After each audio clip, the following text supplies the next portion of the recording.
വ്യത്യസ്തമായ കാര്യങ്ങൾ പഠിക്കാൻ വേണ്ടിയിട്ട് നമ്മൾ ഒരുപാട് ശ്രമിക്കണം. അതാണ് നോളജ് എന്ന് പറയുന്നത്. അതിന് മുകളിലുള്ള വലിയ ഒരു ഏരിയയാണ് സ്കിൽസ് എന്ന് പറയുന്നത്.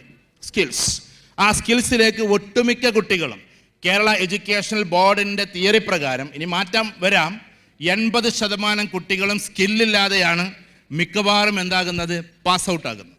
സ്കില്ലെന്ന് പറയുന്ന സാധനം വളരെ കുറവാണ് കുട്ടികൾ. എന്താ സ്കില്ല്? ഉദാഹരണത്തിന് നല്ല മനോഹരമായിട്ട് ലാംഗ്വേജ് സംസാരിക്കാനുള്ള കപ്പാസിറ്റി നമുക്കുണ്ടാവും. പക്ഷേ ലാംഗ്വേജ് പറയുമ്പോൾ അത് ശ്രദ്ധിക്കാനുള്ള കപ്പാസിറ്റി ഉണ്ടാകില്ല. ഇത് രണ്ടും രണ്ടാണ്. ഇംഗ്ലീഷ് മീഡിയത്തിൽ പഠിക്കുന്ന കുട്ടികൾ ആരൊക്കെയാണ്? Please raise the hands. ഒന്ന് കൈപ്പൊക്കിയാട്ടെ. പഠിച്ചവർ, പഠിക്കുന്നവർ, പഠിച്ചവരും ഒന്ന് കൈപ്പൊക്കിയാട്ടെ. കുറച്ച് കുട്ടികളൊക്കെ ഉണ്ട്, പലയിടത്തുമായിരിക്കും നമ്മൾ പഠിച്ചത്. ഇംഗ്ലീഷ് അത്യാവശ്യമൊക്കെ അറിയുന്ന ആൾക്കാരാണ് ഇരിക്കുന്നത്. പക്ഷേ ചിലപ്പോൾ ചില സെൻറ്റൻസ് പറയുമ്പോൾ, ഞാൻ പലയിടത്തും ചോദിക്കാറുണ്ട്, ചില സെൻറ്റൻസ് പറയുമ്പോൾ നമുക്കത് കേട്ടാൽ മനസ്സിലാവില്ല. ഇതിൽ നന്നായിട്ട് ഇംഗ്ലീഷ് അറിയുന്നവരെ കുട്ടികൾ കുറേ ആൾക്കാർ. പക്ഷേ ഒരു സെൻറ്റൻസ് അങ്ങോട്ട് പറയുമ്പോൾ ലിംഗ്വിസ്റ്റിക് എബിലിറ്റി നമുക്കുണ്ടെങ്കിൽ പോലും ഒരു സ്കില്ലാണത്. പക്ഷെ അതിൽ തന്നെ ലിസണിങ് സ്കിൽ എന്ന് പറയുന്ന സ്കിൽ ഉണ്ടാകണമെന്നില്ല. കാരണം ഭാവിയിൽ നമ്മൾ ഇൻ്റർവ്യൂ ചെയ്യുന്നത് വേറെ ഏതെങ്കിലും നാഷണാലിറ്റി ആണെങ്കിൽ നമ്മൾ ആ ഇൻ്റർവ്യൂവിൽ തെറിക്കണമെന്ന് അയാൾ ഉറപ്പിച്ചു കഴിഞ്ഞാൽ നമ്മുടെ നോളേജിനെ എല്ലാം അളക്കുക, ലാംഗ്വേജ് ടെസ്റ്റ് ചെയ്യുക. ഒന്നും കൂടി പറയാം, നിങ്ങൾ ഈ സ്കില്ലെല്ലാം പഠിച്ചിട്ട് അവിടെ എത്തി ഇൻ്റർവ്യൂവിൽ അറ്റൻഡ് ചെയ്യുന്ന സമയത്ത് ഒരു കേരളക്കാരൻ വേണ്ട എന്ന് അയാൾക്ക് തോന്നിക്കഴിഞ്ഞാൽ അയാൾ നിങ്ങളുടെ നോളേജിനെ എല്ലാം അളക്കുക. നോളേജിന് നമുക്ക് അത്യാവശ്യം നോളജബിളാണ് നമ്മളെന്ന് അവർക്കറിയാം, നല്ല മാർക്കുണ്ടെന്നറിയാം, എന്തിനെ ചോദിച്ചാലും ആൻസർ ഉണ്ടെന്നും അവർക്കറിയാം. അപ്പം നേരെ ലാംഗ്വേജ് ടെസ്റ്റ് ചെയ്യുക. ഫോർ എക്സാമ്പിൾ, നിനക്ക് സുഖാണോ എന്ന് എങ്ങനെ ചോദിക്കുക? ഇംഗ്ലീഷിൽ എങ്ങനെ ചോദിക്കുക? How are U. അതിന് വേറെ എന്തെങ്കിലും ടേം പറയാൻ പറ്റുമോ? വേറെ എന്തെങ്കിലും ടേം? R you okay? പിന്നെ പറഞ്ഞോ, മക്കൾ പറഞ്ഞോ, വേഗം പറ. അതിന് വേറെ എന്തെങ്കിലും term? How are you, are you okay എന്നതല്ലാതൊരു പദം പറഞ്ഞോ, ആരെങ്കിലും ഒരാൾ പറ. എന്ത്? What about you? അത് നല്ലൊരു ചോദ്യമാണ്. പിന്നെ എന്നാൽ ലേറ്റസ്റ്റ് ആയിട്ട് ചോദിക്കൽ എന്താണെന്നറിയോ? നിങ്ങളെ ഫയലുണ്ട് വാങ്ങുന്ന വാട്സാപ്പ് എന്നാ ചോദിക്കുക, വാട്സാപ്പ്. അപ്പം നമ്മൾ കേട്ടത് എന്താണ്? വാട്സാപ്പ് മാത്രമാണ്. കുറേ കാലമായിട്ട് യൂസ് ചെയ്യുന്നതും ഏതാണ്? വാട്സാപ്പാണ്. പക്ഷെ അയാൾ ചോദിച്ചത്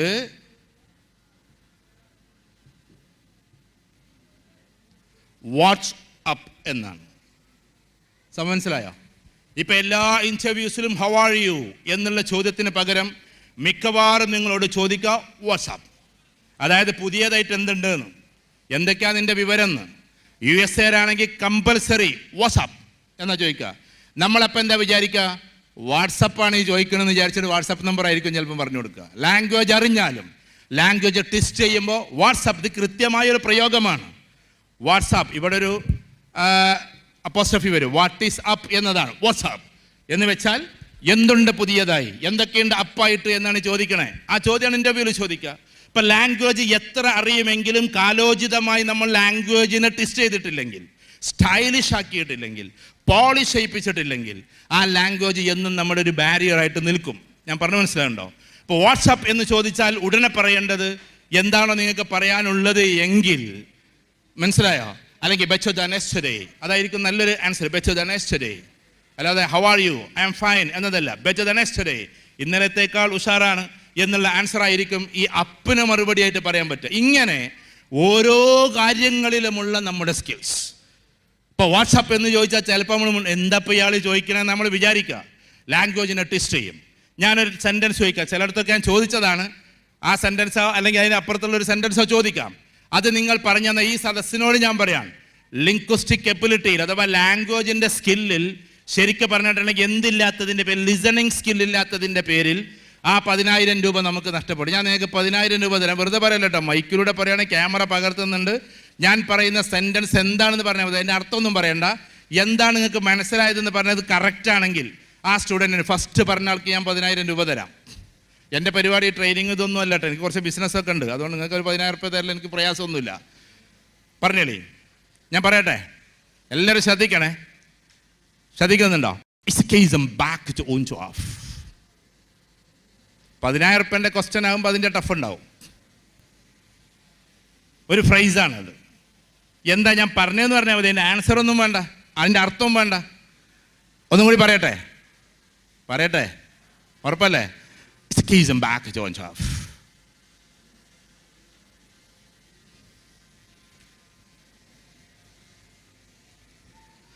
ഞാൻ ഇപ്പം പറയാമെന്ന് വിചാരിച്ചോ, നിങ്ങൾക്ക് 1,00,000 രൂപ തരാം എന്ന് പറഞ്ഞാലും ഇത് പറയില്ല എന്ന് എനിക്കറിയാം.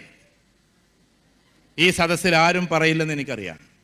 കാരണം എന്താണെന്ന് വെച്ചാൽ ബറാക്ക് ഒബാമയുടെ പ്രസിഡൻ്റായിട്ടുള്ള ആദ്യത്തെ സ്പീച്ചിൽ 3 തവണ മൂപ്പര് ഈ പദം ഉപയോഗിക്കുന്നുണ്ട്. അത് നമ്മൾ കേൾക്കാത്തത് കൊണ്ടാണ്. നമ്മൾ വിചാരിക്കും എന്തിനാ ഇപ്പം നമ്മൾ പ്രസിഡൻറ്റിൻ്റെ പ്രസംഗം കേൾക്കുന്നത്, അതിൻ്റെ ആവശ്യം എന്താണല്ലേ? ഞാൻ റൊണാൾഡ് ട്രംപിൻ്റെ കഥ ഒന്നുമല്ല പറഞ്ഞതുണ്ട്. ബറാക്ക് ഒബാമ നല്ലൊരു മനുഷ്യനായിരുന്നല്ലോ. അപ്പം അദ്ദേഹത്തിൻ്റെ പ്രസംഗത്തിൽ 3 തവണ ഇതേ പദം ഉപയോഗിക്കുന്നുണ്ടോ, പക്ഷെ നമ്മളത് കേൾക്കാത്തത് കൊണ്ട് അത് ശരിക്കും ഇങ്ങനെ എഴുതി കാണിക്കുന്നുണ്ട് എന്താ പറഞ്ഞത് എന്നുള്ളത്. അല്ലാതെ നമ്മൾ ആകെ കൺഫ്യൂസ്ഡ് ആവും ആദ്യം കേൾക്കുമ്പോൾ. പക്ഷേ ഇതേപോലെ ലാംഗ്വേജ് ഇപ്പം നമുക്ക് എല്ലാവർക്കും കേട്ടല്ലോ. ഞാൻ ഇവിടുത്തെ സ്റ്റാഫുകൾ പറഞ്ഞിട്ടില്ല കേട്ടോ, അവർക്കൊക്കെ ചിലപ്പോൾ അറിയായിരിക്കും, നല്ല ലാംഗ്വേജ് ഒക്കെ ഉള്ളവരുണ്ടാകാം. ഞാൻ പറയുന്നത് ഞാൻ വലിയ ലാംഗ്വേജുള്ള ആളാണെന്നല്ല ഞാൻ അവകാശപ്പെടുന്നത്. കാലോചിതമായ മാറ്റങ്ങളുടെ ഒരു വിയോഗമായിരിക്കണം നമ്മൾ. ഒരു കാലഘട്ടത്തിൽ ഈ റോഡിലൂടെ ഓടിപ്പോയിരുന്ന ഏറ്റവും വലിയ കാറ് ഒരു കാലഘട്ടത്തിൽ അംബാസഡർ ആയിരുന്നു. പഴയ ആൾക്കാർക്കറിയാം, അംബാസഡറിലായിരുന്നു പ്രൈം മിനിസ്റ്റർ പോയിരുന്നത്, അംബാസഡറിലായിരുന്നു പ്രസിഡന്റ് പോയിരുന്നത് ഒക്കെ. ആ അംബാസഡർ പോലെ ഇത്ര ക്വാളിറ്റി ഇല്ല, ഞാൻ അതിനെ വാഴ്ത്തി പറയല്ല, എന്നിട്ട് സുരക്ഷിതമായി പോകാൻ പറ്റിയ ഒരു സാധനം ഞാൻ വേറെ കണ്ടിട്ടില്ല. അതിൽ ഒന്ന് പിന്നെ ഇപ്പോൾ ഈ അടുത്തിടെ ഇറങ്ങിയിട്ടില്ല ചില റോൾസ് റോയ്സ് പോലെ. കാരണം ഒന്ന് ആക്സിഡൻ്റ് ആയാൽ പോലും ആൾക്കൊന്നും സംഭവിക്കാത്തൊരു വാഹനം കൂടിയാണ് അംബാസഡർ എന്നാണ്. അത്ര സ്ട്രെങ്ത് ആയിരുന്നു അതിൻ്റെ ബോഡി. ബാക്ക് സീറ്റിൽ ഇരിക്കാൻ വരെ അത്ര പവറായിരുന്നു അന്ന്. ആ കാലത്ത് കാലോചിതമായ മാറ്റം മാറാത്തത് കൊണ്ട് റോഡിലെ കിങ് ആയിരുന്ന അംബാസഡർ ഔട്ടാകേണ്ടി വന്നു. കാലോചിതമായ മാറ്റം മാറാത്തത് കൊണ്ട്. എല്ലാ കാലത്തും ടോപ്പാകും ഞങ്ങളെന്നവർ വിചാരിച്ചു. പക്ഷേ കാലഘട്ടം മാറിയപ്പോൾ കാലത്തിനനുസരിച്ച മാറ്റം അവർ മാറിയില്ല. അതുകൊണ്ട് അംബാസഡർ റോഡിൽ നിന്ന് ഔട്ടായി. നമ്മൾ കാലോചിതമായ മാറ്റം, കാലഘട്ടത്തിൻ്റെ മാറ്റം മാറിയേ പറ്റൂ. അത് നമുക്ക് എത്ര ഏജ് ആയാലും ശരി. നമ്പർ 2, നോക്കിയ ഫോൺ. നിങ്ങളിപ്പോൾ അധികം കാണാത്തൊരു സാധനമാണ്. പക്ഷേ ഫോൺ ഇറങ്ങിയ സമയത്ത് ഏറ്റവും കൂടുതൽ ലോകത്തിൽ ഉണ്ടായിരുന്ന ഫോണ് അത് നോക്കിയായിരുന്നു. 2ാം സ്ഥാനത്തായിരുന്നു സാംസങ്. പിന്നാണ് ബ്ലാക്ക്ബെറിയും അതിനുശേഷം ആപ്പിളൊക്കെ വന്നത്. പക്ഷേ ഈ നോക്കിയ ഫോൺ ഇന്ന് നമുക്കധികം കാണാൻ കഴിയില്ല, കാലോചിതമായ മാറ്റം മാറാത്തത് കൊണ്ട്. സാംസങ് ഇതിൻ്റെ കൂടെ ഇറങ്ങിയതാണ്. പക്ഷെ സാംസങ് അടിക്കടി മാറിക്കൊണ്ടിരിക്കുന്നു. ന്യൂജൻ എന്തൊക്കെയാണോ ചിന്തിക്കുന്നത് അതിൻ്റെ അപ്പുറത്തേക്ക് സാംസങ് മാറുന്നത് കൊണ്ടാണ് ഇന്ന് ഏറ്റവും കൂടുതൽ പ്രിയപ്പെട്ട ഫോണായി ആപ്പിൾ കഴിഞ്ഞാൽ, ചിലർക്ക് ആപ്പിൾ അത്ര ഇഷ്ടമാവണമെന്നില്ല, അത് കഴിഞ്ഞാൽ സാംസങ് ആയി മാറുന്നത് അവിടെയാണ്. ഈ കാലോചിതമായ മാറ്റം അവർ സ്കില്ലിലൂടെ അപ്ഡേഷൻ നടത്തുന്നതാണ്. ഇപ്പോൾ ഇവർ നടത്തുന്ന കുറേ സോഫ്റ്റ് സ്കില്ലുകളുണ്ട്, ഹാർഡ് കോർ സ്കില്ലുകളുണ്ട്, കുറേ കോഴ്സസ് ഉണ്ട്.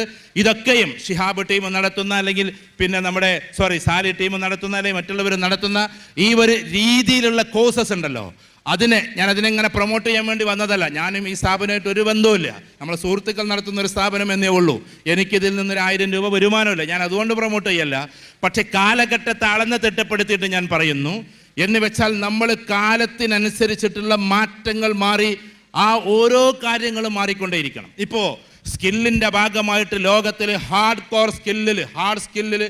സ്കില്ല് വേറെയാണ്. അതാണ് നിങ്ങളെ പഠിപ്പിക്കുന്നത്. ഇതിൽപ്പെട്ട ഇന്നത്തെ അഡ്വാൻസ്ഡ് ആയിട്ടുള്ളൊരു സാധനമാണ് AI, ആർട്ടിഫിഷ്യൽ ഇൻ്റലിജൻസ്.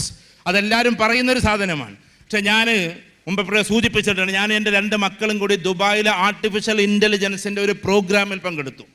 ഒരുപാട് US-ൽ നിന്ന് മുതൽ അങ്ങോട്ട് എല്ലാ ആപ്പിളിൻ്റെ ടീമുണ്ടായിരുന്നു, എല്ലാ ടീമുണ്ടായിരുന്നു. ദുബായ് ഹബ്ബാക്കിക്കൊണ്ട് അവർ വലിയൊരു പ്രോഗ്രാം നടത്തി, ടെക്നോളജിക്കൽ ഹബ്ബ്. അതിൽ ഞങ്ങളും പോയിരുന്ന പരിപാടിക്ക്, എൻ്റെ മൂത്ത 2 മക്കളും കൂടി. അപ്പോൾ ഞാൻ 2 പേരും നോക്കിയതിലേക്ക് എന്നെ മെറ്റയിലേക്ക് കയറ്റി, മെറ്റാവേഴ്സ് എന്ന് നമ്മൾ അധികം പദം പോലും കേൾക്കുന്നില്ല. ഞാൻ പറഞ്ഞത് ഏകദേശം 2 വർഷം മുമ്പാണ്. മെറ്റാവേഴ്സിലേക്ക് കയറ്റി AI ഉപയോഗിച്ചുകൊണ്ട് എന്നെ സ്ക്രീനിൻ്റെ അകത്തേക്ക് കയറ്റാണ്. ഞാൻ ഇവിടെ തന്നെ നിൽക്കുന്നു, മൈക്കും പിടിച്ചിട്ട് ചോദ്യം ചോദിക്കാനായിട്ട് എന്നെ അകത്തേക്ക് കയറ്റി. പിന്നെ അവിടെ കാണുന്നത് ഞാൻ വേറൊരാളാണ്. എൻ്റെ ഇവിടുത്തെ വേർഡ്സിനെ ഞാൻ മലയാളത്തിൽ ചോദിച്ചാൽ ഇംഗ്ലീഷിലേക്കാക്കി, ഇംഗ്ലീഷിൽ ചോദിച്ചാൽ നമ്മൾ വേറെ ഏതെങ്കിലും ലാംഗ്വേജിലേക്ക് ആക്കണമെന്ന് ചോദിച്ചാൽ അതാക്കി. അവിടുത്തെ മെറ്റയിലുള്ള ആ ഒരു ലേഡിയോട്, മിക്കവാറും മെറ്റ ലേഡിയായിട്ട് വരാറുള്ളത്, ആ ലേഡിയോട്, ആ ബൊമ്മ പോലെയുള്ള ലേഡിയോട്, ആ AI-യോട്, മെറ്റയോട് ചോദിക്കുന്ന ചോദ്യം അവർ കൃത്യമായിട്ട് ആൻസർ പറയുന്നു. അഥവാ നമ്മുടെ ചോദ്യം തെറ്റിയാൽ, നമ്മൾ ക്ലെവർലി തെറ്റിച്ച് ചോദിക്കുമല്ലോ, sorry it's question is wrong എന്ന് പറയും. നമ്മൾ ചോദ്യം തെറ്റാണെന്ന് പറയും. മെറ്റ പറയും നിങ്ങളത് അങ്ങനെയല്ല ചോദിക്കേണ്ടത്, ഇങ്ങനെയാണെന്ന് പറയും. അപ്പോൾ അത്രത്തോളം. ഇനി നിങ്ങൾ നോക്കിക്കോ, നമ്മുടെ പ്രധാനമന്ത്രി അല്ലെങ്കിൽ നമ്മുടെ പ്രസിഡന്റ് ആരും ആകട്ടെ, ചിലപ്പോൾ ഭാവിയിൽ വരാനിരിക്കുന്ന പ്രധാനമന്ത്രി ആരും ആകാം, ആ ആളുകളൊക്കെയും ഒരേ ദിവസം 1000 വേദികളിൽ വന്ന് പ്രസംഗിക്കുന്നത് നമുക്ക് കാണേണ്ടി വരും. AI ഉപയോഗിച്ച് ഓഗസ്റ്റ് 15 ദിവസത്തിൽ 1000 വേദികൾ അവർ പ്രത്യക്ഷപ്പെടും. ഫോർ എക്സാമ്പിൾ, ഈ കാണുന്ന എല്ലാ സ്റ്റേറ്റിലും എത്തണമെന്ന് മോഹിക്കുന്നുവെങ്കിൽ അത്രയും സ്റ്റേറ്റിൽ, കേരള സ്റ്റേറ്റിൽ വലിയൊരു സ്റ്റേജ് ഉണ്ടാക്കാൻ പറയും, വലിയതുണ്ടാക്കാൻ പറയും. എന്നിട്ട് അതിൽ പ്രധാനമന്ത്രി പ്രത്യക്ഷപ്പെടും. അത് ചിലപ്പോൾ ഒരു പക്ഷേ ആദ്യം അത് നടപ്പിലാക്കുന്ന ആൾ ദുബായ് ഷെയ്ഖ് ആവാനാ സാധ്യത എന്നാണ് പറയപ്പെടുന്നത്. കാരണം അദ്ദേഹം അതിനു വേണ്ടിയിട്ട് ഒരുപാട് പൈസ ഇൻവെസ്റ്റ് ചെയ്തുകൊണ്ടിരിക്കുകയാണ്. ഒരേ ദിവസം വ്യത്യസ്തമായ വേദികളിൽ ഇൻവിസിബിളായും വിസിബിളായും, ഒരു വേദിയിൽ വിസിബിളായി വരും, ബാക്കിയുള്ള വേദികൾ ഇൻവിസിബിളായി വരും. ഈ ഇൻവിസിബിലിറ്റി ഉണ്ടല്ലോ, എന്താ ഇൻവിസിബിൾ? ഞാൻ സിനിമയെക്കുറിച്ച് പറയല്ല, അത് പറഞ്ഞത് ശരിയല്ല, ഞാനത് കാണാത്ത ഒരാളുമാണ്. പക്ഷേ ഇതിനെ അനലൈസ് ചെയ്യാറുണ്ട് പുതിയ ജനറേഷന് വേണ്ടി. പട്ടാൻസ് എന്ന് പറയുന്ന സിനിമയിൽ ആ രംഗം കാണിക്കുന്നത് കൊണ്ടാണ് ആ സിനിമ അത്രയും ടോപ്പായത്. എന്ന് വെച്ചാൽ വ്യത്യസ്ത സ്ഥലങ്ങളിൽ ഒരാൾക്ക് സ്വകാര്യതയിൽ വെളിച്ചത്തോടു കൂടി എത്താൻ പറ്റുമെന്ന് അതിൻ്റെ സന്ദേശത്തിൽ പറയുന്നുണ്ട്. അതൊരു സിനിമയാണ്, നമുക്കത് വിടാം.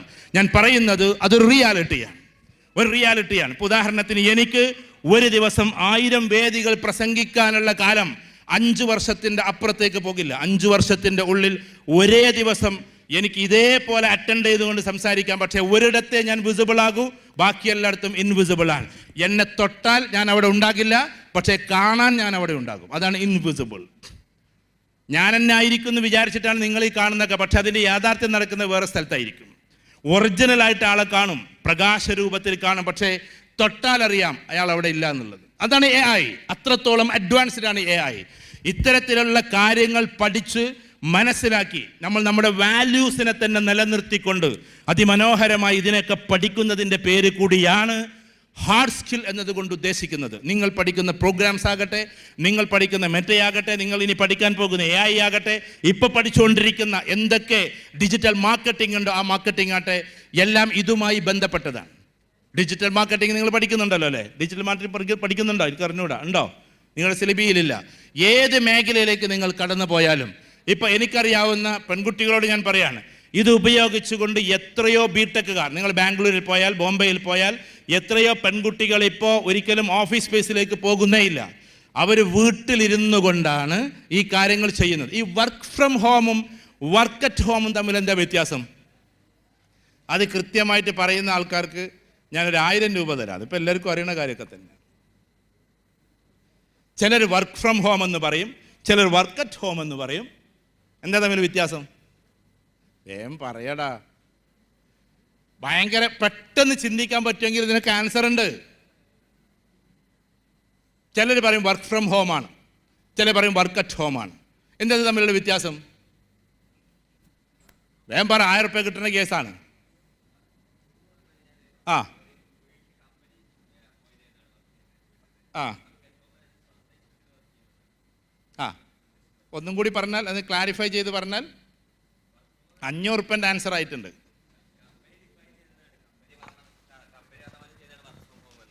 ആ ഓക്കെ, അതൊരു ഭാഗമാണ്. അത് ഗ്രാമാറ്റിക്കലി എന്തായിരിക്കും അത് വരിക? ഗ്രാമാറ്റിക്കലി എന്തുകൊണ്ട് അങ്ങനെ വന്നത്? മോസ്റ്റ്ലി എല്ലാവരും അങ്ങനെയാണ് ചിന്തിക്കാറ്. പിന്നെ കമ്പനീസ് ഈ കോവിഡിന്റെ ടൈമിൽ എല്ലാവരും വർക്ക് ഫ്രം ഹോം എന്നിട്ട് മാൻഡറ്ററി ആക്കിയപ്പോൾ വന്ന ഒരു സിറ്റുവേഷൻ. ആരുടെ ചുരുക്കി പറഞ്ഞാൽ ഇങ്ങനെ, അതാണ് 500 രൂപക്കായി എന്ന് പറഞ്ഞത്. ഓക്കെ, ഒന്ന് എല്ലാവരും ഒന്ന് കൈയടിച്ച് കൊടുത്താട്ടെ. അവൻ പറഞ്ഞ ഭയങ്കര ക്ലാരിറ്റി ഉള്ള ആൻസറാണ്. 500 രൂപ തരാട്ടോ. എന്നാൽ ഇവിടെ വാ, ഇപ്പോൾ തന്നെ വന്നേക്കും, അതാ നല്ലത്. മറ്റേ വെറുതെ അത് മിസ്സാക്കണ്ട. എന്നാ ഇത് കൈയടിച്ച് കൊടുക്കുക കറക്റ്റായിട്ട്. Okay, thanks. അപ്പോൾ പറഞ്ഞു വരുന്നത് വർക്ക് ഫ്രം ഹോം, അവൻ പറഞ്ഞ വളരെ കറക്റ്റാണ്. പക്ഷെ അതിൻ്റെ പൂർത്തീകരണത്തിലേക്ക് എത്തിയില്ല. അതിൻ്റെ ഗ്രാമാറ്റിക്കൽ സെൻസ് അനുസരിച്ച് കമ്പനിക്ക് വേണ്ടി പറയുന്ന ടേമാണ് വർക്ക് ഫ്രം ഹോം. എന്നാൽ വർക്ക് ചെയ്യുന്ന ആളുകൾ അവരവരെ കുറിച്ച് പറയുന്ന പേരാണ് വർക്ക് അറ്റ് ഹോം. പറഞ്ഞാൽ മനസ്സിലായോ? വളരെ സിമ്പിളായിട്ട് പറഞ്ഞാൽ, അതായത് കമ്പനിയെ സംബന്ധിച്ചിടത്തോളം അവർക്ക് വർക്ക് ചെയ്യുന്ന അവരവിടെയാണ്. അവിടെ കമ്പനിയെ സെൻട്രലാക്കിക്കൊണ്ട് അത് ചിന്തിക്കുന്നു. കമ്പനി വർക്ക് ഫ്രം ഹോം എന്നേ പറയൂ. നമ്മളെക്കുറിച്ച് പറയുന്നത് വർക്ക് അറ്റ് ഹോമാണ്. മനസ്സിലായോ? അവൻ പറഞ്ഞത് കറക്റ്റാണ്. അഥവാ നമ്മൾ സ്വന്തമായിട്ട് നമ്മൾ ചെയ്യുന്ന സമയത്തും വർക്ക് അറ്റ് ഹോമും കമ്പനിക്ക് വർക്ക് ഫ്രം ഹോമും തന്നെയാണ്. പക്ഷെ അതിൻ്റെ രീതി അങ്ങനെയാണ്. അഥവാ നമ്മളൊരു കമ്പനി നമ്മളോട് ആവശ്യപ്പെട്ടിട്ട് വീട്ടിലിരുന്നിട്ട് നമ്മൾ ചെയ്യുകയാണെങ്കിൽ കമ്പനിയെ സംബന്ധിച്ചിടത്തോളം അത് വർക്ക് ഫ്രം ഹോമാണ്. നമ്മളെ സംബന്ധിച്ചിടത്തോളം അതെന്താണ്? വർക്ക് അറ്റ് ഹോം ആണ്. ഈ ഒരു രീതിയിൽ പെട്ടെന്ന് അനലിറ്റിക്കലി അവനിപ്പോൾ അത് ആദ്യം ഇങ്ങനെ റെഫർ ചെയ്തിട്ട് ജേർണലിസ്റ്റ് പഠിച്ചതാണോ മോനെ? ഏതെങ്കിലും ജേർണലിസ്റ്റ് കണ്ടിട്ടല്ലേ ഇവിടെ അവിടെ ഇരുന്ന് വെറുതെ ചിന്തിച്ചതല്ലേ നീ? That is critical thinking. ഒന്ന് കൈയടിച്ചു കൊടുത്താട്ടെ. അതിനെയാണ് ക്രിട്ടിക്കൽ തിങ്കിങ് എന്ന് പറയുന്ന ഒരു സ്കില്ലിലേക്ക് വരുന്നത്. നമ്മൾ എന്തുകൊണ്ട് അതിന് ആൻസർ പറയാതിരുന്നേ? നമ്മളിങ്ങനെ ആലോചിച്ചത് എന്താ? ഞാൻ നിങ്ങളെ കുറവാക്കല്ല കേട്ടോ, അതിപ്പോൾ രണ്ടായാലും ഒന്നല്ലേ, ഫ്രമും മറ്റുമൊക്കെ എല്ലായിടത്തും ഉപയോഗിക്കണത് തന്നെയല്ലേ. നമ്മൾ ആ പണ്ട് പഠിച്ച നോട്ടള്ളി പട്ടാസ് എയ്തർണർ ആസുന സാസ്മച്ച സാസ്ഫറാസിലൂടെ ഇങ്ങനെ കടന്നു പോയി. അവൻ പെട്ടെന്ന് ചിന്തിച്ച് ഫ്രമും അറ്റും എങ്ങനെയാണ് വരുന്നത് എന്നുള്ളത്. അതുകൊണ്ട് അവൻ ആൻസർ കിട്ടി. ഞാനീ പറഞ്ഞു വരുന്നത് മനുഷ്യൻ്റെ ഒരുപാട് സ്കില്ലുകളുണ്ട്. ആ സ്കില്ലുകളില്ലാതെ ഉയരങ്ങളിലേക്ക് നമുക്ക് പോകാൻ കഴിയില്ല. ഇപ്പം സുന്ദർ പിച്ചെ ഗൂഗിൾ ഇൻ്റർവ്യൂ ചെയ്ത സമയത്ത് ഗൂഗിളിൻ്റെ CEO ആയിട്ടാണ് കയറ്റാൻ പോണേ. ഗൂഗിളിൻ്റെ തലപ്പത്തേക്ക് ഇരുത്താൻ പോവാണ് അദ്ദേഹം. പിന്നെ ഏറ്റവും ടോപ്പ് ലൈനിൽ എഞ്ചിനീയറിംഗ് കഴിഞ്ഞതാണ്. അതിനുശേഷം പിന്നെ ഏറ്റവും വലിയ മാനേജ്മെൻറ്റ് കോഴ്സും കഴിഞ്ഞതാണ്. അത് കഴിഞ്ഞിട്ട് ഇതിലേക്ക് ചെയ്യുന്ന സമയത്ത് അദ്ദേഹത്തോട് ആവശ്യപ്പെടുന്നത് ഒറ്റ ചോദ്യമാണ്. സുന്ദർ പിച്ചെ പറയുന്നുണ്ട്, ഒരേ ഒരു ചോദ്യമാണ് ഡെപ്തിൽ ചോദിച്ചത്. നിങ്ങൾ കാരണം എന്തായിരിക്കും ഗൂഗിളിന് സംഭാവന ചെയ്യുക? വാട്ട്സ് യുവർ കോൺട്രിബ്യൂഷൻ എന്നതാണ്. നിങ്ങൾ എന്താണ് ഞങ്ങൾക്ക് കോൺട്രിബ്യൂട്ട് ചെയ്യുക എന്നാണ്. ആ ചോദ്യത്തിൽ എന്താ ചെയ്യുക? കാരണം ഒരു കമ്പനിയുടെ തലപ്പത്തേക്ക് കയറണമെങ്കിൽ ഞാൻ എന്താ കോൺട്രിബ്യൂട്ട് ചെയ്യുക എന്ന ചിന്തയ്ക്ക് പകരം സുന്ദർ പിച്ചെ അതിമനോഹരമായി മറുപടി പറഞ്ഞത്, ലോകം മുഴുവനും ഗൂഗിൾ നോക്കി സഞ്ചരിക്കുന്ന ഒരു കാലം ഞാൻ നിങ്ങൾക്ക് വേണ്ടി കൊണ്ടുവന്ന് തരുമെന്നാണ്.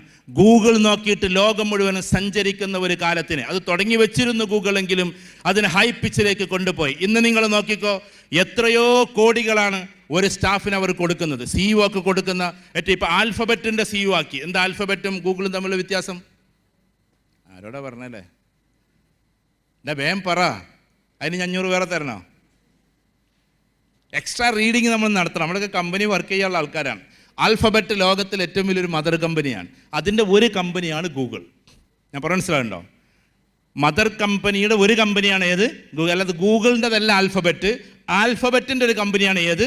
ഗൂഗിൾ. ഇതൊക്കെ നിങ്ങൾ സെർച്ച് ചെയ്ത് നോക്കിക്കോ. മാനേജ്മെൻറ്റ് സ്റ്റുഡൻസിന് ഇതൊക്കെ പഠിക്കാനുണ്ട്. ഏതായാലും ഞാൻ പറയുന്നത് ആൽഫബറ്റിൻ്റെ, ഇപ്പോൾ ആൽഫബറ്റിൻ്റെയും CEO ആണ് ആര്? ഈ പറയുന്ന സുന്ദർ പിച്ചെ. അപ്പോൾ ക്രിട്ടിക്കലി ചിന്തിച്ചിട്ടൊരു വലിയ കോൺട്രിബ്യൂഷനെ കുറിച്ചിട്ട് അവരോട് സംസാരിക്കുമ്പോൾ അത് തൻ്റെ മാപ്പിങ്ങിൽ ഉള്ളത് കൊണ്ടാണ്, തൻ്റേതായ ചിന്ത. അതിനെയാണ് സ്കിൽസ് എന്ന് പറയാം.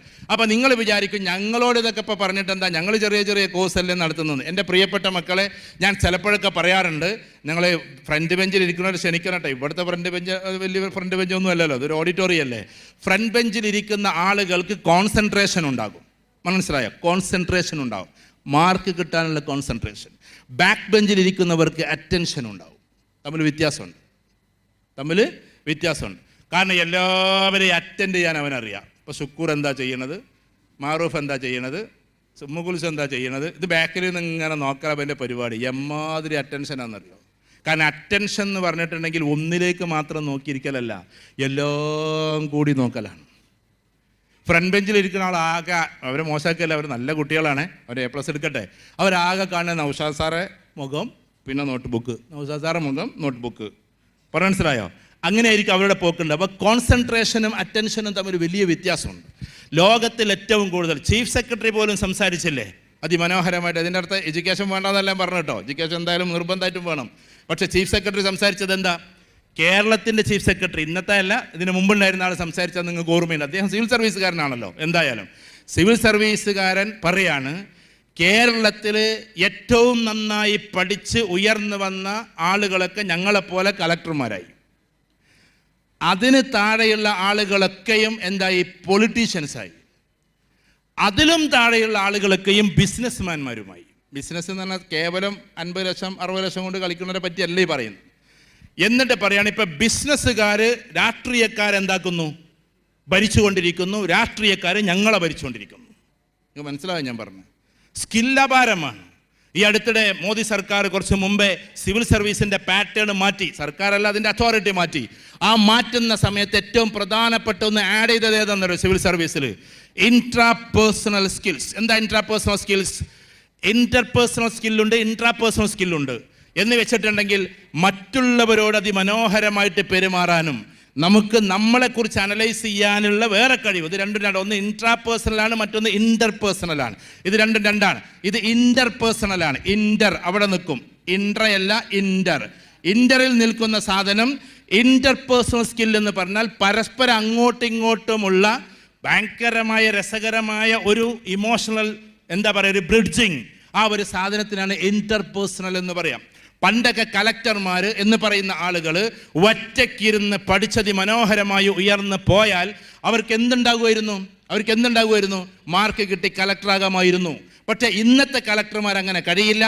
ലൈക്ക് പൊളിറ്റീഷ്യൻസ് എന്നാ പറയുന്നത്. രാഷ്ട്രീയം ഏതുമാകട്ടെ, രാഷ്ട്രീയക്കാരെ പോലെ ആളുകളോട് നല്ല ബന്ധമുള്ളവരാകണം ഇനിയുള്ള കലക്ടർമാരെന്നാണ് അതിലെ പ്രധാനപ്പെട്ട തീരുമാനം. ഇൻ്റർപേഴ്സണൽ സ്കിൽസ് വർദ്ധിപ്പിക്കണം എന്നതാണ്. എന്ന് വെച്ചാൽ ആളുകളുള്ള റാപ്പോ, നമ്മൾ ഫ്രണ്ട്സ് റാപ്പോ എന്ന് പറഞ്ഞിട്ടുണ്ടെങ്കിൽ ഫ്രണ്ട്സ് മേക്കിംഗ് കപ്പാസിറ്റി അതൊരു വലിയ കപ്പാസിറ്റിയാണ്.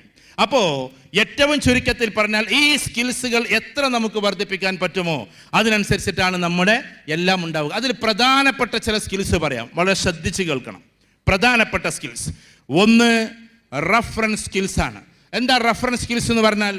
വ്യത്യസ്തമായ ബുക്സ് റീഡ് ചെയ്യാനുള്ള കപ്പാസിറ്റി, അതിൽ നിന്നുള്ള പോയിന്റ്സുകൾ ഭയങ്കരമായിട്ട് കളക്ട് ചെയ്യാനുള്ള കപ്പാസിറ്റി, ആ പറയുന്ന സാധനം വ്യത്യസ്തമായ നോളേജുകളെ വ്യത്യസ്തമായ ഭാഗത്തു നിന്ന് അനലൈസ് ചെയ്തിട്ട് അടർത്തിയെടുക്കാനുള്ള കപ്പാസിറ്റി, നിരന്തരമായി വായിച്ചും പഠിച്ചും നെറ്റ് ഉപയോഗിച്ച് കേട്ടും ഇതേപോലെ തന്നെ ഈ ലൈബ്രറിയിൽ കയറിയിട്ടും ആ നോളേജിനെ സീക്ക് ചെയ്യാനുള്ള കപ്പാസിറ്റിയുടെ പേരാണ് റഫറൻസ് സ്കിൽസ് എന്ന് പറയുന്നത്. ഇതൊരു കുട്ടിക്ക് ഉണ്ടാക്കേണ്ടതാണ്. നമ്മൾ എന്ത് ചെയ്യും? ആളുകളുടെ പ്രഭാഷണം കേട്ടിരിക്കും. നിങ്ങൾ എന്നെ വിളിച്ചില്ലെങ്കിലും കുഴപ്പമൊന്നുമില്ല. ഈ പ്രഭാഷകരായ ആൾക്കാരൊക്കെ ഈ വായിച്ചിട്ടുള്ള അറിവ് അങ്ങോട്ട് പറഞ്ഞതല്ല, അത് ആകാശത്തു നിന്ന് വന്ന അറിവൊന്നുമല്ല. അവർ കുറേ ബുക്സ് വായിക്കുന്നു, നിങ്ങൾ വായിക്കാത്തത് കൊണ്ട് അവരുടെ മുമ്പിൽ ഇരുന്ന് കൊടുക്കുന്നു. ഇതല്ലേ തമ്മിൽ വ്യത്യാസം? ആണോ അല്ലേ? ഈ ക്ലാസ് എടുക്കുന്ന ആളുകൾ കുറേ ബുക്സ് വായിക്കുന്നു, നിങ്ങളത് വായിച്ചിരുന്നെങ്കിൽ ഇവരുടെ മുമ്പിൽ ഇരുന്ന് കൊടുക്കണ്ട. സുലൈമാൻ മേപ്പത്തൂരിൻ്റെ മുമ്പിൽ നിങ്ങൾ ഇരുന്ന് കൊടുക്കണ്ട. കാരണം നിങ്ങളത് വായിക്കാത്തത് കൊണ്ട്, നിങ്ങളതിലൂടെ സഞ്ചരിക്കാത്തത് കൊണ്ട് ഇത്തരക്കാരുടെ മുമ്പിൽ നിങ്ങൾ ഇരുന്ന് കൊടുക്കേണ്ടി വരുന്നു. നിങ്ങൾ എന്നെ പ്രസംഗത്തിന് വിളിച്ചില്ലെങ്കിലും വേണ്ടില്ല, നിങ്ങളൊന്ന് ഉയർന്നോട്ടെ എന്ന് വിചാരിച്ച് പറയാണ്. അതുകൊണ്ട് അവരത് പ്രൊമോട്ട് ചെയ്ത് പറയില്ല, നിങ്ങൾ വായിക്കണമെന്ന്. ഇന്നലെ നമ്മൾ വലിയൊരു ബുക്ക് സ്റ്റാളിൻ്റെ അല്ലെങ്കിൽ അവരുടെ പ്രസാധകരുടെ വലിയൊരു പരിപാടിയിൽ പങ്കെടുത്തിരുന്നു. പെരുമ്പലാവ് അൻസാർ സ്കൂളിൽ, അവിടെ ഇംഗ്ലീഷ് മീഡിയം വലിയ സംഭവമായ സ്കൂളാണ്. അവർക്ക് അലൂമിനി US അലൂമിനി UK അങ്ങനത്തെ സ്കൂളാണത്. അവിടെ ഇരുന്ന് ഇന്നലെ പരിപാടി, അവിടെ വലിയ ബുക്ക് ഫെസ്റ്റ് നടക്കുന്നുണ്ട്. പക്ഷേ ഇപ്പോഴത്തെ കുട്ടികളുടെ കഥ അവിടുത്തെ സാറന്മാർ പറഞ്ഞു, ബുക്സ് വായിക്കുന്നില്ല. അപ്പോൾ നമ്മൾ വിചാരിക്കും ടെക്നോളജി പോരെ. ഞാൻ പറയട്ടെ എൻ്റെ പ്രിയപ്പെട്ട കുട്ടികളെ, ബുക്സ് വായിക്കുക എന്നത് വലിയൊരു സ്കില്ലാണ്, റഫറൻസ് സ്കില്ലിൽ പെട്ടതാണ്. അത് നമ്മുടെ മനസ്സിൽ കയറ്റി വെക്കുക എന്നുള്ളത് വേറൊരു സ്കില്ലാണ്. നിങ്ങൾക്ക് എല്ലായിടത്തും അതിനെന്താക്കാൻ പറ്റും? പ്രസരിപ്പോട് കൂടിയിട്ട് ഇറക്കാൻ പറ്റും. ആര് നമ്മളോട് ചോദിച്ചാലും അതിലൊരു നോളജബിൾ പോയിന്റ് നമുക്ക് പറയാൻ പറ്റും. നിങ്ങൾ ടെക്നോളജി വെറും വാട്സപ്പ് കേട്ടിരിക്കുകയാണെങ്കിൽ ശരിക്കും പറഞ്ഞാൽ സെക്കൻഡുകൾക്കുള്ളിൽ മഞ്ഞുമറയുന്നത് കൊണ്ട് ഒന്നും ഓർമ്മയിൽ നിൽക്കില്ല. ഇതിൻ്റെ അർത്ഥം വാട്സപ്പ് കാണണ്ട, ഫേസ്ബുക്ക് കാണണ്ട എന്നല്ല, ഒന്നും ഓർമ്മയിൽ നിൽക്കുക. നിങ്ങൾ ഒന്ന് പറ, ഇന്നലെ നിങ്ങൾ കണ്ട ഫേസ്ബുക്കിൽ എന്തൊക്കെ നിങ്ങൾ കണ്ടു? പോട്ടെ, നിങ്ങൾ ചിലപ്പോൾ ഇൻസ്റ്റഗ്രാം ആയിരിക്കും ഉപയോഗിക്കുക. ഇൻസ്റ്റഗ്രാമിൽ എന്തൊക്കെ നിങ്ങൾ കണ്ടു? വല്ലതും ഓർമ്മയുണ്ടോ നിങ്ങൾക്ക്? ഉണ്ടോ? ഇല്ല. ഇമോഷണൽ സ്റ്റോറീസ് നമ്മുടെ ഉള്ളിൽ നിൽക്കുന്നല്ലാതെ എന്തൊക്കെ ഇന്നലെ കണ്ടു, ആയിരക്കണക്കിന് പോസ്റ്ററുകൾ നമ്മൾ കണ്ടു, ഒന്നും ഓർമ്മയിൽ നിൽക്കില്ല. പക്ഷെ വായിച്ചത് മുഴുവൻ അവിടെ നിൽക്കും, നിങ്ങളതിന് സിനാപ്സിസ് എഴുതിയിട്ടുണ്ടെങ്കിൽ. അപ്പം റഫറൻസ് സ്കിൽ എന്ന് പറഞ്ഞാൽ വ്യത്യസ്തമായ ചാറ്റ് GPT ഉപയോഗിക്കുന്ന എത്ര പേരുണ്ട്? വെറുതെ കൈ വെക്കരുത് കേട്ടോ, ഉള്ളിനോട് ചോദിച്ചിട്ട് കൈ പൊക്കാവും. ചാറ്റ് GPT ഉപയോഗിക്കുന്ന എത്ര പേരുണ്ട്? Please raise the hands. അതിങ്ങനെ എപ്പോഴെങ്കിലും നോക്കണ കഥയല്ല ഞാൻ പറഞ്ഞത്. സീരിയസ് ആയിട്ട് ചാറ്റ് GPT നോക്കുന്ന എത്ര പേരുണ്ട്? അതിനോട് ചോദ്യം ചോദിക്കണമെങ്കിൽ വളരെ സ്കിൽ ഉണ്ടാകണം. കാരണം ചാറ്റ് GPTയോട് ചോദിക്കുമ്പോൾ പല രീതിയിൽ ചോദിച്ചാൽ പല ആൻസർ ആയിരിക്കും പറഞ്ഞുതരിക. How to make a question, ഒരു ചോദ്യം എങ്ങനെയാണ് ഉണ്ടാക്കുക എന്ന് ആദ്യം നമ്മൾ പഠിച്ചു വെക്കണം. എന്നിട്ട് ചാറ്റ് GPTയോട് ചോദിച്ചാൽ അതിമനോഹരമായ റിസർച്ച്ഫുള്ളി നമുക്ക് ആൻസർ തരും. അപ്പം നമ്മൾ ഒരുപാട് നോളേജുകൾ ഇങ്ങനെ ഉണ്ടാക്കിക്കൊണ്ടിരിക്കണം. അത് ഇതിൽ പെട്ടതാണ്. അത് നിങ്ങൾ പഠിക്കുന്നതിൻ്റെ കൂട്ടത്തിൽ പെട്ടതാണ്. ഇപ്പോൾ നിങ്ങൾ ഒരുപാട് കാര്യങ്ങൾ പഠിച്ചു, വെബ് ഡിസൈനിങ് അല്ലെങ്കിൽ മറ്റുള്ളത് അല്ലേ, ഓരോന്ന് പഠിച്ചു കഴിഞ്ഞാൽ നിങ്ങൾ ഏറ്റവും ടോപ്പ് പോസ്റ്റിൽ എത്തുമ്പോൾ നിങ്ങൾക്ക് കിട്ടുന്ന പോസ്റ്റ് ഏതായിരിക്കും എന്നറിയോ? ഏറ്റവും സാലറീഡ് ആയിട്ടുള്ള ആളുടെ പോസ്റ്റ് ഏതാണെന്നറിയോ? വെബ് ഡിസൈനിങ് കുറേ കഴിഞ്ഞ് ഞങ്ങൾ നിർത്തേണ്ടി വരും. അവസാനത്ത് വലിയ വലിയ കമ്പനികളിലേക്ക് ലിയാസണിങ് വർക്കാണ്. എന്താ ലിയാസണിങ് വർക്ക് എന്ന് പറഞ്ഞാൽ? വലിയ വലിയ കമ്പനികൾക്ക് കത്തെഴുതുക, മെയിൽ അയക്കുക. അതിനെ നമുക്ക് ഞാൻ പറയട്ടെ, ആ മെയിൽ അയക്കുന്നത് ഒറ്റ വരിയിൽ അയക്കാൻ അല്ലെങ്കിൽ മാക്സിമം 2 വരിയിൽ അയക്കുന്നവനാണ് സ്കില്ലുള്ളവൻ. ഒരു എസ്സേ പോലെ അയക്കുന്നവനല്ല സ്കില്ലുള്ളവൻ. ഞാനൊരു വാക്ക് പറയാം, ശ്രദ്ധിക്കണേ. ഒരു വാക്ക് പറയാം കേട്ടോ, ഒരു വാക്ക് പറയാം. സമയമില്ലാത്തത് കൊണ്ടാണ് ഞാൻ വിശദീകരിച്ചു പറയുന്നത്. സമയമുണ്ടായിരുന്നെങ്കിൽ ഞാൻ ചുരുക്കി പറയുമായിരുന്നു. ഈ വാക്ക് തെറ്റാണോ? തെറ്റല്ലേ? ഒന്നും കൂടി പറയാം. സമയമില്ലാത്തത് കൊണ്ടാണ് ഞാൻ നീട്ടി പറയുന്നത്. സമയമുണ്ടായിരുന്നെങ്കിൽ ഞാൻ ചുരുക്കി പറയുമായിരുന്നു. ഇത് തെറ്റാണോ? തെറ്റല്ലേ? നിങ്ങൾ ഇന്ന് ഏതെങ്കിലും ഒന്ന് പറയേ, ഇത് തെറ്റല്ലേ? ഉറപ്പല്ലേ? സമയം ഉണ്ടെങ്കിലല്ലേ നമ്മൾ നീട്ടി പറയാ. സമയം ഇല്ലെങ്കിൽ നമ്മൾ ചുരുക്കി പറയോ? ഇല്ലല്ലോ. സമയമില്ലാത്തത് കൊണ്ടാണ് ഞാൻ ചുരുക്കി പറയാന്നല്ലേ എല്ലായിടത്തും നമ്മൾ കേട്ടിട്ടുള്ളത്. പക്ഷെ ഞാൻ ആ പറഞ്ഞ വാക്ക് ശരിയാണ്. വളരെ ശ്രദ്ധിക്കണം കേട്ടോ. സ്കിൽ ബേസിലേക്ക് പോകുമ്പോൾ അത് ശരിയാണ്. എങ്ങനെ ശരിയാകും? ഇവിടെ ശ്രദ്ധിക്കണേ. സമയമില്ലാത്തത് കൊണ്ടാണ് ഞാൻ നീട്ടി പറയുന്നത്, സമയമുണ്ടായിരുന്നെങ്കിൽ ഞാൻ ചുരുക്കി പറയുമായിരുന്നു എന്ന പ്രസ്താവന ശരിയാണ്. എങ്ങനെയെന്നറിയോ? അത്യാവശ്യം പ്രസംഗിക്കാൻ അറിയുന്ന ആൾക്ക് ഒരു പേജ് പറയാൻ അല്ലെങ്കിൽ എഴുതാറിയുന്ന ആൾക്ക്, നിങ്ങളൊക്കെ കുറേ പരീക്ഷ എഴുതിയതല്ലേ, ഇംഗ്ലീഷിലൊരു പേജ് എഴുതാൻ വലിയ പണിയൊന്നുമില്ല. പക്ഷെ ആ ഒരു പേജ് എഴുതിയ സാധനം, ശ്രദ്ധിക്കണേ, ഒരു പേജ് എസ് പോലെ എഴുതിയിട്ടുള്ള ആ സാധനം അതിനെ 2 വരിയിൽ ഒതുക്കാൻ കുറച്ച് സമയം വേണം. നമുക്ക് മനസ്സിലാവുണ്ടോ ഞാൻ പറഞ്ഞത്? മനസ്സിലാവുണ്ടോ? അതിനെ 2 വരിയിൽ ഒതുക്കാൻ എന്ത് വേണം? കുറച്ച് സമയം വേണം അല്ലേ? കാതുപാടില്ല കാന്തന്, കണ്ണുപാടില്ല കാന്തക്കും, എങ്കിൽ ബന്ധം കാന്തമായിടും, അല്ലെങ്കിൽ അത് കുന്തമായിടും. ഇതാരുടെ വാക്കാ? കുഞ്ഞുണ്ണി മാഷന്റെ വാക്കാണ്. ഒന്നും കൂടി പറയാം. എന്താണ്? കാതുപാടില്ല കാന്തന്, കണ്ണുപാടില്ല കാന്തക്ക്, എങ്കിൽ ബന്ധം കാന്തമായിടും, അല്ലെങ്കിൽ അത് കുന്തമായിടും. കേൾക്കുമ്പോൾ നമുക്കൊന്നും തോന്നൂല.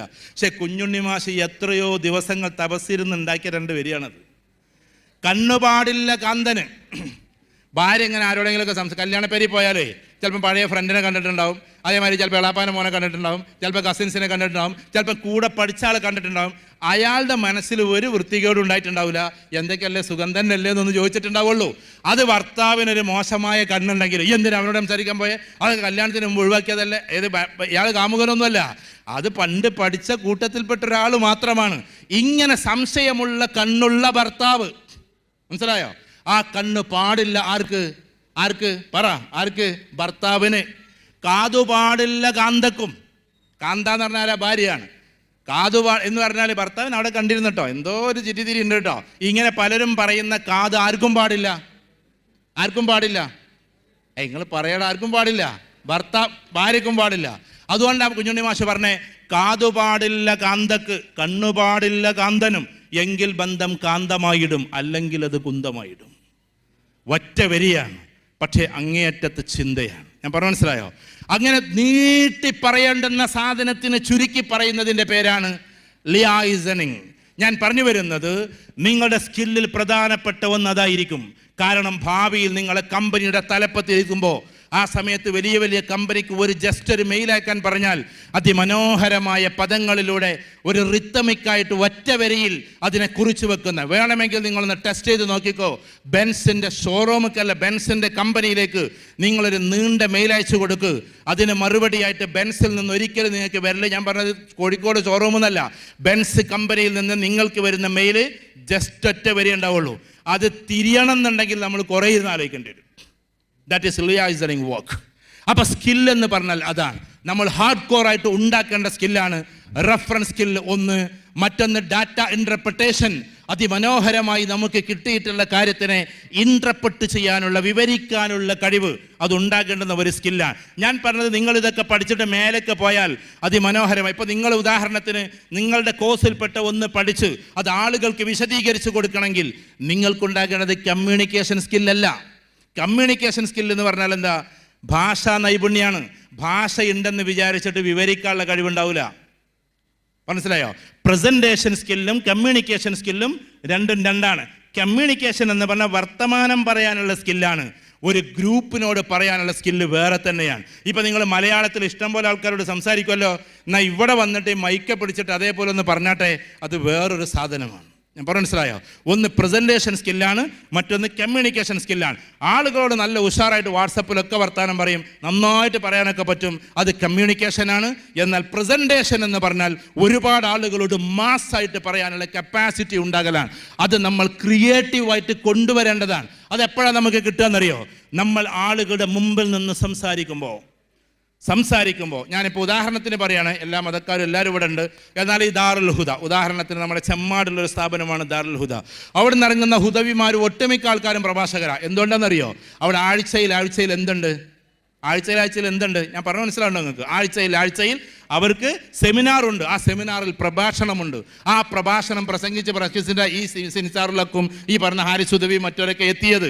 അവിടെ ക്രിയേറ്റീവായിട്ട് നമ്മൾ ഉണ്ടാക്കേണ്ട, ഇൻബോണായിട്ടൊരു പക്ഷേ നമ്മൾ ഇല്ലെങ്കിൽ പോലും നമ്മളായിട്ട് സൃഷ്ടിച്ചെടുക്കേണ്ടുന്ന ചില സാധനങ്ങൾ, ഒറിജിനൽ ക്രിയേറ്റീവായിട്ടുള്ള തോട്ട്സിന് ലെഫ്റ്റ് ബ്രെയിൻ ആയിരിക്കണം ശക്തിപ്പെടേണ്ടത് എന്നാണ്. ഒരാൾ നല്ല പ്രഭാഷകനാകണമെങ്കിൽ, നല്ല പാട്ടുകാരാകണമെങ്കിൽ, നല്ല വരക്കാരനാകണമെങ്കിൽ അവൻ്റെ ലെഫ്റ്റ് ബ്രെയിനിട്ട് മറിക്കണം. അത് അങ്ങനത്തെ ക്ലാസ്സിലേക്ക് പോകേണ്ട ഒരു സന്ദർഭമല്ല ഇത് എന്നതുകൊണ്ടാണ്. എന്ന് വെച്ചാൽ അവൻ്റെ റൈറ്റ് ബ്രെയിനെ ക്ലോസ് ചെയ്യുകയും റൈറ്റ് ബ്രെയിനെ ഏറ്റവും കൂടുതൽ ഉയർത്തുകയും ചെയ്യുന്ന ക്യാമ്പുകളുണ്ട്. 5 days ക്യാമ്പുണ്ട്, 7 days ക്യാമ്പുണ്ട്. അതിൽ നിങ്ങളെ വേറെ ലെവലിലൊന്നും ചിന്തിപ്പിക്കില്ല. ചിന്തിപ്പിക്കുന്നതൊക്കെ ഈ ലെഫ്റ്റ് ബ്രെയിൻ വെച്ചിട്ടായിരിക്കും. അതിനുള്ള സൈക്കോളജിക്കൽ മൊഡ്യൂൾസ് ഉണ്ട്. ഫോർ എക്സാമ്പിൾ, ഒരാൾക്ക് പെട്ടെന്നൊരു ക്രിയാത്മകമായി എന്തെങ്കിലും ചെയ്യണമെങ്കിൽ അതിലേക്ക് കൊണ്ടുപോകുന്ന സ്കിൽസാണ്. ഡാറ്റ ഇൻ്റർപ്രിട്ടേഷൻ കഴിഞ്ഞാൽ അനലിറ്റിക്കൽ റീസണിങ് ആണ്. എന്ത് പറ്റി? മടുക്കുന്നുണ്ടോ? എൻ്റെ ടോപ്പിക്ക് ഇതാണ്. മാറ്റണോ? കഥ പറഞ്ഞിരിക്കണോ? ഞങ്ങൾക്ക് തിരിയില്ല തോന്നുന്നുണ്ടോ? എടാ മക്കളെ, നിങ്ങൾക്കിത് വേണ്ടതാണ്. ഞങ്ങൾക്കൊരു ഉദാഹരണം പറഞ്ഞുതരാം. എൻ്റെ ഒരു സുഹൃത്തുണ്ട്, ജാഫർ. എൻ്റെ കൂടെ ഡിഗ്രിക്ക് പഠിച്ചതാണ്. ഫസ്റ്റ് ഇയറിന്, കുട്ടികൾ ശരിക്കും ശ്രദ്ധിച്ച് കേൾക്കണേ, ഫസ്റ്റ് ഇയറിന് അവൻ ജാഫർ പറമ്പിൽ, ഞാനിത് വീഡിയോയിലൂടെ ആളെ പേര് പറഞ്ഞു. ഫസ്റ്റ് ഇയറിന് ഞങ്ങൾ ഒന്നിച്ച് കോളേജിലേക്ക് പോവാൻ. അതിലടക്ക് അവൻ്റെ ജ്യേഷ്ഠനൊരു വിസ കൊടുത്തയച്ച്. ജ്യേഷ്ഠൻ പറഞ്ഞത് എന്തായാലും അവൻ ഇങ്ങോട്ട് കയറിക്കോട്ടെ, ഇനി പഠിച്ചിട്ട്. അന്നത്തെ കാലത്ത് ആളുകളുടെ വിശ്വാസം പഠിച്ചിട്ട് വലിയ കാര്യമൊന്നുമില്ല എന്നുള്ളതാണ് ഗൾഫുകാരുടെ ഒരു വിശ്വാസം. ഞാൻ അദ്ദേഹത്തെ കുറ്റപ്പെടുത്തല്ല. അങ്ങനെ ഇവൻ അങ്ങോട്ട് കൊണ്ടുപോയി. ചുരുക്കി പറയാം, കൊണ്ടുപോയിട്ടൊരു സാധാരണ ഷോപ്പിൽ നിർത്തി, ഒരു ചായക്കടയിൽ നിർത്തി. ഇവർ വാങ്ങിയിട്ടുള്ള ചായക്കടയിൽ. അതിലടക്ക് ഇവൻ്റെ വാപ്പ മരിച്ചു. അങ്ങനെ അവൻ തിരിച്ചു വന്നു. ഒരുപാട് പ്രയാസങ്ങളായി. അങ്ങനെ പിന്നെ അവൻ രണ്ടാമതും കോളേജിൽ പോക്ക് തുടങ്ങി. അപ്പോൾ എനിക്കൊരു കോളേജിലൊരു വിദ്യാർത്ഥി കൂടെ ഇല്ലാത്തതുകൊണ്ടാണ്. മേൽപ്പത്തൂരിൽ നിന്ന് പോകണമെങ്കിൽ ഒരാൾ കൂടെ വേണമല്ലോ. അന്നൊക്കെ വലിയ കുട്ടികളൊക്കെ കോളേജിൽ പോകുമ്പോൾ കളിയാക്കുന്ന ആൾക്കാരുടെ ഒരു കാലം കൂടി. അങ്ങ് നിങ്ങൾക്ക് പറഞ്ഞാൽ മനസ്സിലാവില്ല. ഞങ്ങൾ കോളേജ് സ്റ്റൈൽ എന്ന് പറയുന്ന ബുക്ക് അരയിലേക്ക് തീരിയിട്ടൊക്കെയാണ് ഞങ്ങളുടെ മുക്കിലപ്പീടിയിലൂടെ പോവുക. അന്നത്തെ കുറച്ച് ആൾക്കാർ, പാവങ്ങളാണ് അവരൊക്കെ, അവരിരുന്നിട്ട് ഇങ്ങനെ കളിയാക്കും, ഇതെന്താ പോത്തുപോലായിട്ടും കോളേജിൽ പോകണമെന്ന്. അങ്ങനെ ഞങ്ങളിങ്ങനെ കോളേജ് സ്റ്റൈൽ ആകത്ര പോകുന്ന ചെറിയ നോട്ട്ബുക്കാണ്. അത് അരയിലേക്ക് തീരിയിട്ട് ഞങ്ങൾ പോവുക. കാരണം പീഡികത്തിണ്ണയുടെ ഇരിക്കുന്ന ആളുകൾ പോലും കോളേജിലേക്ക് പോകുന്നതിനെ കളിയാക്കുന്ന ഒരു കാലം. അത്ര വിദൂരമൊന്നുമല്ലത്. അങ്ങനെ എനിക്ക് പോവാൻ ഒരാളില്ലല്ലോ എന്ന് വെച്ചാൽ ജാഫറിനെ പിന്നെയും കൊണ്ടുപോയി. കാലങ്ങൾ കുറേ കടന്നുപോയി. ഇപ്പോൾ ജാഫർ എന്ന് പറയുന്ന ആൾ ഏറ്റവും ടോപ്പ്, അബുദാബിയിലെ വലിയൊരു ടോപ്പ് കമ്പനിയിലെ CFO ആണ്, ചീഫ് ഫിനാൻഷ്യൽ ഓഫീസർ. അതിൻ്റെ അപ്പുറത്തേക്ക് ഫിനാൻഷ്യൽ അനലിസ്റ്റാണ്. അന്നേ ഇപ്പോഴൊക്കെയല്ല ഇവിടെ USA CMA ഒക്കെ നമ്മൾ കേൾക്കൽ തുടങ്ങിയത്. അന്നേ USA CMA കഴിഞ്ഞിട്ട് അവൻ കമ്പനിയുടെ തലപ്പത്തേക്ക് കയറിയതാണ്. ഞാൻ പറയുന്നത് കുട്ടികൾ മനസ്സിലാക്കണേ, ശരീരം കൊണ്ട് ചെയ്യുന്ന ജോലി പ്രധാനപ്പെട്ടൊരു പോയിൻ്റാണ് പറഞ്ഞത്. ശരീരം കൊണ്ട് ചെയ്യുന്ന ജോലിക്കല്ല നമ്മൾ പ്രാധാന്യം കൊടുക്കേണ്ടത്, ബുദ്ധി കൊണ്ട് ചെയ്യുന്ന ജോലിക്കാണ്. നമ്മൾ വെറും പഠിത്തമാണ് പഠിച്ചതെങ്കിൽ ശരീരം കൊണ്ട് ജോലി ചെയ്യേണ്ടി വരും. നിങ്ങൾ സ്കില്ലിലൂടെ വളർന്നാൽ ചെയ്യുന്ന ജോലി ബുദ്ധി കൊണ്ടായിരിക്കും.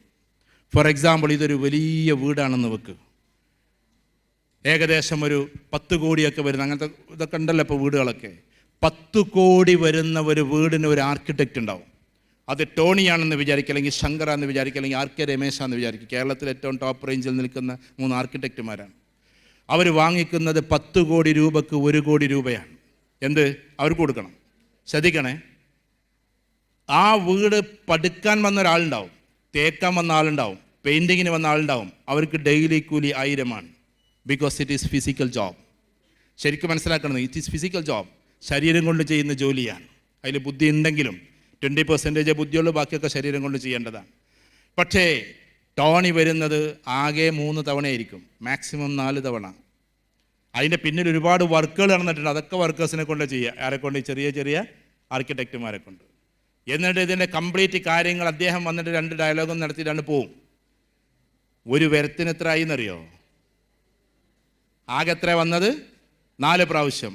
ഒരു വരവിന് 25 ലക്ഷം രൂപയാണ്. ഒന്ന് ഇൻ്റലക്ച്വൽ വർക്കാണ്, മറ്റൊന്ന് ഫിസിക്കൽ വർക്കാണ്. ദയവ് ചെയ്ത് നിങ്ങൾ ഫിസിക്കൽ ജോബിന് ലക്ഷ്യം വെക്കല്ലേ. ഞാൻ പറഞ്ഞത് മോശമായ കാര്യമൊന്നുമല്ല ഫിസിക്കൽ ജോബ്. പക്ഷെ നമ്മൾ സ്കില്ല് കൂട്ടിയിട്ട് ഇൻ്റലക്ച്വൽ ജോബിലേക്ക് കയറണം. നിങ്ങൾ ഏതൊക്കെ കോഴ്സാണ് പഠിക്കുന്നത്? വെബ് ഡിസൈനിങ്, ഗ്രാഫിക് ഡിസൈൻ, പിന്നെ ഗെയിമിംഗ് ഉണ്ടോ? Digital marketing. ഡിജിറ്റൽ മാർക്കറ്റിംഗ് ഞാൻ നേരത്തെ ചോദിച്ച സാധനം.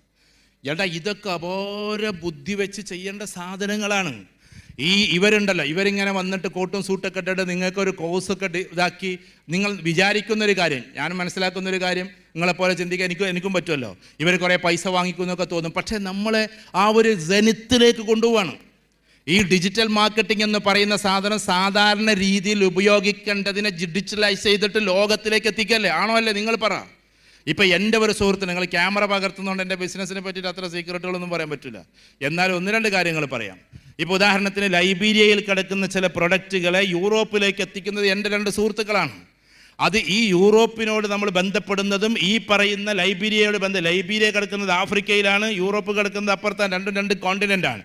ഈ കംപ്ലീറ്റ് കമ്മ്യൂണിക്കേഷൻസ് നടത്തിയിട്ട് അതിനെ മുഴുവനും കാര്യങ്ങൾ നടത്തിയിട്ട് അത് അങ്ങോട്ട് കയറ്റാനുള്ള കംപ്ലീറ്റ് ലിയാസണിങ്ങും ലൈസൻസിങ്ങും അതിൻ്റെ എന്താ പറയുക ഷിപ്പിങ്ങും അതിന് വേണ്ട എല്ലാ കാര്യങ്ങളും ഈ പ്രൊഡക്റ്റ് അങ്ങോട്ട് എത്തിക്കലും ലോജിസ്റ്റിക്സും അതോടൊപ്പം ആ രാജ്യത്തിൻ്റെ നിയമം ഈ രാജ്യത്തിൻ്റെ നിയമം ആ രാജ്യത്തിൽ വിസിറ്റ് ഈ രാജ്യത്തിൽ വിസിറ്റ് അവിടുത്തെ എംബസി ഇവിടുത്തെ എംബസി ഇതൊക്കെ ഇരുന്നിട്ട് അതിൻ്റെ മെയിലുകളൊക്കെ നടത്തിയിട്ട് നമ്മൾ ഈ പരിപാടി നടത്തുന്നത് എൻ്റെ പാടത്തേക്ക് നോക്കിയിട്ടാണ്. ഒന്നും കൂടി പറയാം, പറഞ്ഞു മനസ്സിലായോ? എൻ്റെ വീടിൻ്റെ പിന്നാമ്പുറത്തൊരു പാടുണ്ട്, അതിലേക്ക് ഇങ്ങനെ നോക്കിയിട്ട് ആദ്യം പേപ്പറിൽ ഇത് കാണും, എന്നിട്ട് ഈ കാര്യങ്ങൾ സന്ദേശം അവർക്ക് എത്തിക്കും.